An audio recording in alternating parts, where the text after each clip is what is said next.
for this opportunity. When we come to submit the budget, as the requirement is clearly indicated, and here to submit the budget from the Executive Council to the people for deliberation and approval. And that's what I've come to do today. First of all, I would like to welcome all of you who are present for this momentous occasion, which is the most important occasion in the county. Without a budget, the county cannot function. So now that we have come to an end in the preparation of our budget, let us work diligently and quickly to make sure that we pass this budget so that it's taken to the Ministry of Local Government, and of course it's directed to the Ministry of Finance, because this budget currently is tying down some grants that are supposed to come to Morocco. They cannot be given to us because we are not presenting our budget. So it's very, very important that we pass this budget so that at least these grants are brought. But before I go to the issues of the budget, I would like to have some few announcements, then I'll go now to the issues of the budget. One is the council should really, especially the council members, should really act exemplary. Your leaders and your representatives of your people. Of recent, it's happening that the councillors, some of them, not all, are becoming like an opposition to the same government they are serving. That I find very, very absurd, and that's not right. And this must stop completely. Because if you want to be a leader, you must lead exemplary. In Mudabi it happened that councillors were the ones who stood against a proposed project of government, and all the people they are leading are behind the project. Now, who are you leading? Are you leading the people, or you are doing your things on your own? I think that is a completely wrong example. It should not happen again. Because you are supposed to represent your people. You are supposed to bring, you are supposed to be the mouth of your people, isn't it? Now, if the people are ganging, you are different. You are saying no, the people are saying yes. Are you really a leader? Are you leading the people? This is completely very embarrassing. I was not very happy. And I will mention the councillors who did that. It's Yohani Long and Ambrose. These two councillors. It's completely wrong. And I think they have to be here, maybe there's a procedure to be called down. Are we here? They have to be called down to explain. This is not how we are supposed to represent our people. Even me, commissioner, if that's how I lead people, then I don't deserve to be a commissioner. We are not taking these positions to make sure you fight for your own goals. No.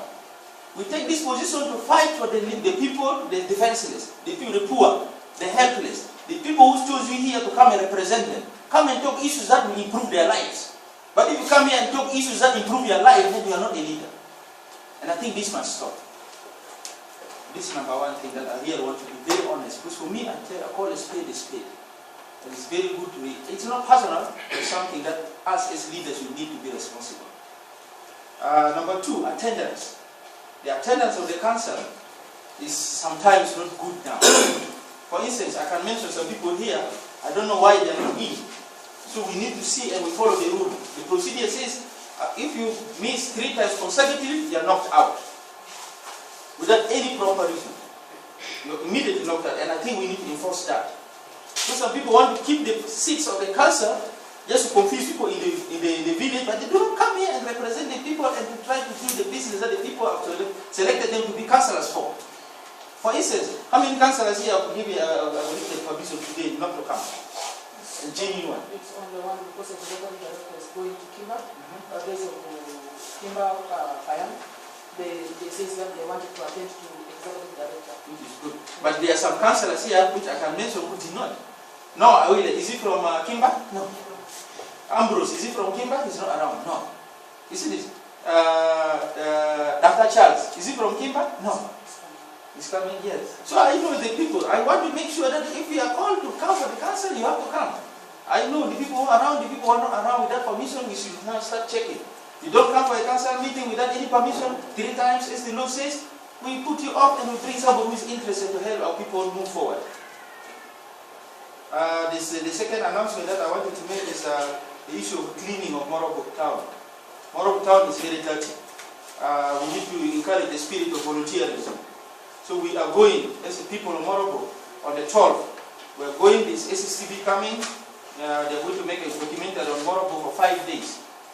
So all the allegations lobbied against Morobo, this is our chance, these people of Morobo now to put them right.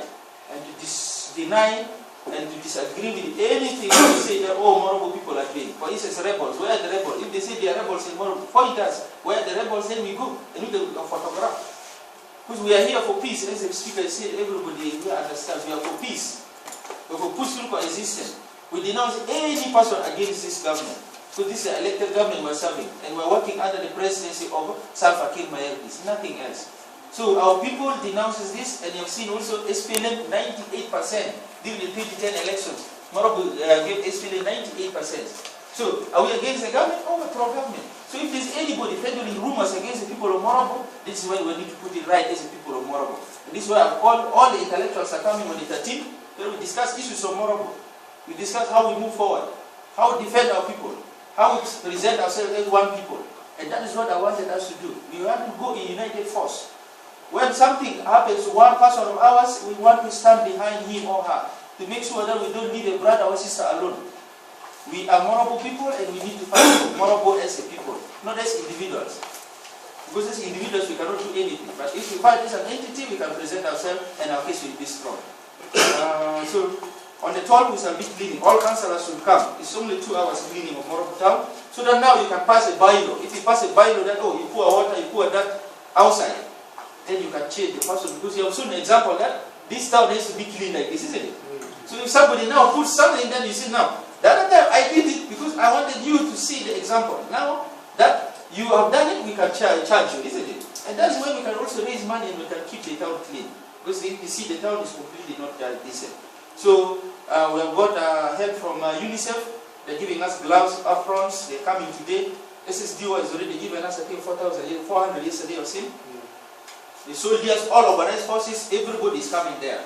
So we're going to, even myself, the speaker, everybody will be there with help. And some of these people coming from Juba will join us. We have intellectuals coming from Juba for the 13th meeting, so they might join us there. And we clean the town, then we come back and deliberate on the issues that we are deliberating on. Let us show our people that we can also do it. It's not only talking, but let us try to do it so that at least we move forward and we move this country together. The final thing, of course, is the intellectual meeting. All of you are invited because you're intellectuals and you're stakeholders of Morobo. So you should come there. It's going to be in the ECS for 1 day only. We shall start very early so that at least we deliberate a lot of things. Because we have got many things to discuss. Some we might not finish, some we might finish. But at least it's better to have it for the first time. Since I became a commissioner, we have not done this. So I decided let us do it. It used to be done, but I don't know why it stopped. So, but this is where the county is organizing. So hopefully, if it is successful, then we can do it every year. Even if I'm not the commissioner, but at least the next commissioner must do it. So that at least we bring all our people together, gather ideas, so that we move together. Because this governance of the county is not a one person's business. It's our business. So this is why we need to get involved in the activities of our county.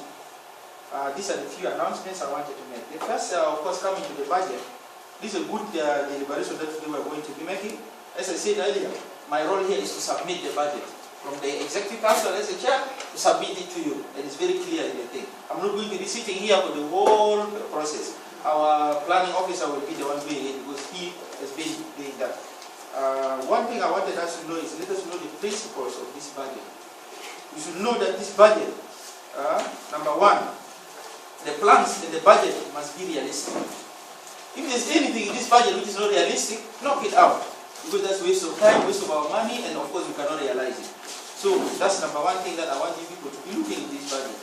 Number two is of course the plans in the budget must be prioritized. We need to know that they are priority. Let us look at our county as one.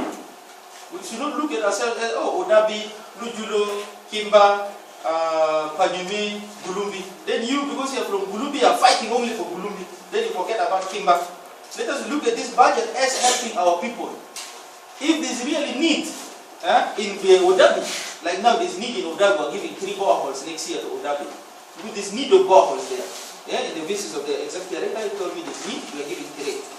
And now we can give Gulumbi 1 borehole. Because there's not too much need here. But we shall emphasize on something, isn't it? Because if you compare this Payams, Odabi does not have many boreholes. And Panyumi, these are the 2 Payams that of course are completely lacking. But if you come to Gulumbi and Kimba, they have got a lot. Lujulo has got few, but we need to intervene also and contribute. You see? So this is how I want this budget to be. Let us prioritize. Not you because you are from there, you have to fight for your people. No. You are here representing your people from where you come from. But you are here representing the whole of Morobo. Because we need to see that Morobo develop equally. And this is what I'm trying to do. Now that the Pajime have put already antenna, then the people that they think I'm not doing, I'm working hard day and night to make sure I put antenna also in that. And I'm talking to this one, what is it called? Jemtel. Jemtel will come. They already made that the place is at the headquarters. The country, no, the Payam headquarters. That is where it's going to be. So please let us encourage. I don't want this issue. Oh, we don't want our land and all this. This is development. If we cover the whole county, then it becomes easier for you people, you see, to at least govern our people. So priority, things must be prioritized. The third thing that I want you people also to watch is that plans and the budget. You see, no, our leaders are right. Welcome, Ronald. Thank you. Plans and budgets will quantify output. E.g., for instance, there are some things here. Someone will say, "Oh, we are going to have school trips inspection." Yeah? Then they just put an open budget for the school inspection. That is cheating us. What we need to know is how many school inspections are you going to do in the year, isn't it? And how much is it, isn't it? But you cannot say, oh, 10 school inspections and we want 200,000. How do you quantify that? So that's what I want people to be looking at. You see, there now we are going in the right direction. Then there you are really making us accountable. Because yes, our people might just bring it to his head because he wants to take 200,000, he wants to take 100,000. But if he tells us in their plan here, we have 20 and each is 1,000, then we know it's 20,000, isn't it? So if it's 25, we ask, what is the 5,000 for? So that's what I want you also to do in UK. Then the other thing, of course, there are steps. Before we reach this budget, there were steps down. Though these steps did not go through the timelines exactly, but those steps were there and they were done all. The first step was, of course, the state workshop, which was I even went to attend. We were called executive director, myself, and the planning officer. We went to Juba. That was the initiation of the budget. Then after that, we went to the second step, which was to estimate the resource envelope. The resource envelope, this one means, of course, to know the total funding available. You see, locally raised. How much do we raise locally? How much do we get in grants? How much do we get in NGO donation? And this is why we want to pass a bylaw to say that we must know our resource envelope. And if you know the resource envelope, thank you. Yeah, for instance, our resource envelope here, you can see Morobo, a county block transfer. This is the one we are receiving now. We are receiving this one. It's 632,203. This is for the county. If you divide it times 12, it comes to 52 or something thousand. And that's what you are receiving. But it does not come immediately. Probably we have not received for some months. We've just started, I think the last 3 months, that's when we started receiving. As you can see, we started using it for some works in the county. But the rest have not yet come. We've got basic education operation transfer. This one also comes directly to education. And that one we have proposed. I don't know if it's put in the budget, I'm sure.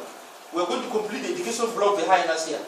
Because it was not complete, so we're going to use that money. I've already spoken to the undersecretary. Because the education people did not want us to use that money, they want to use it for supervision. I said, no, let us finish that so that they move out of here. We want each department will have its own. That's the plan that we have. Each department, even the council, should be moving soon. We are going to build the council somewhere here, near here. Because this place, we might leave it to the executive director, the commissioner will move here, then these people have to move to the hospital, we have to build in the hospital for the head. Those are the plans we have got in future. And I'm sure we shall do it together if we really agree to this. Because council must have its offices and all, so that we see their functioning. And that's what we're working towards. We propose here just a simple structure here which we're going to pay. If we start getting the grants that starts with this one, when we send this, I think we might be given this 1.8 or they divide it into 2, I don't know. So if we get that, immediately we pay the council. That is what I promise you. There's another one here, basic education transfer to service delivery units. I don't know which one we're getting these two, I don't know. Then the community and public health operating transfer. I think this is for what? No, this one we're not getting yet. Water salary transfer, this one we're getting. And you have seen that borehole in the guest house. That's the money used for that borehole. We drink already borehole. So the county is drinking its first borehole since it started working here. We used to get from NGOs, but now we're only going to do it as a government. So that if there are other places that do not have water, we're going to put it. And for me, my emphasis is boreholes are expensive. You need to look at the protected water springs in future. Because that borehole, I understand, is 45,000. I'm not so sure. Yes, 45. Yeah, 45,000. Because this is the job of the executive director. These days, I don't want these things on money. So I was told it's 45,000. So your borehole. So if 45,000 can drill a borehole, that's too much. Yeah? How about if we can make a protected water springs for our people? Maybe one will be 10,000. Then that will have done 4, isn't it? And that will have helped our people. Maybe we want to think of doing that more. Even the NGOs, I'm telling, they will do that more. So that at least our people will get clean water. Because up to now, some of our people, they are lazy to go to the boreholes. If you see where I come from, Pajume, they've got a borehole, the nearest is in Papanga. So how do you expect somebody to come almost 2 miles to come and pick water and go back every day? It's impossible. So they have to go for this water protected springs. So this is why we need to move towards that. The biggest one which I've called out is awaiting this budget according to the minister is the county development grant. This is Morobo is supposed to get 1.8 million. I will not receive any yet, and I'm sure when we receive, probably it will be half of this money. So half of this money can do us a lot of work here in Morobo. So this is what I'm talking about, the estimation and the resource envelope. We will not put here NGO, and I want you to put a clause. Now that the Honorable knows, we have given him bylaws from Juba City Council. We're going to tell those bylaws exactly to Morobo County. Only that the circumstances will just suit us. Then now there it will give you now a way forward of how a bylaw can be made. Bylaw is very simple. First of all, you identify the problem, you put the preventative measure, and if it is broken, now you give what? Punishment. That is it. And when you pass that class. So we need a bylaw which says all NGOs operating in Morobo must present their budget to the county, so that it's incorporated into this, so that you know that exactly how much an NGO is brought. Today we do not have, I was challenged recently here with PAH. There's a contract. GIZ gave PAH water drilling 45 boreholes.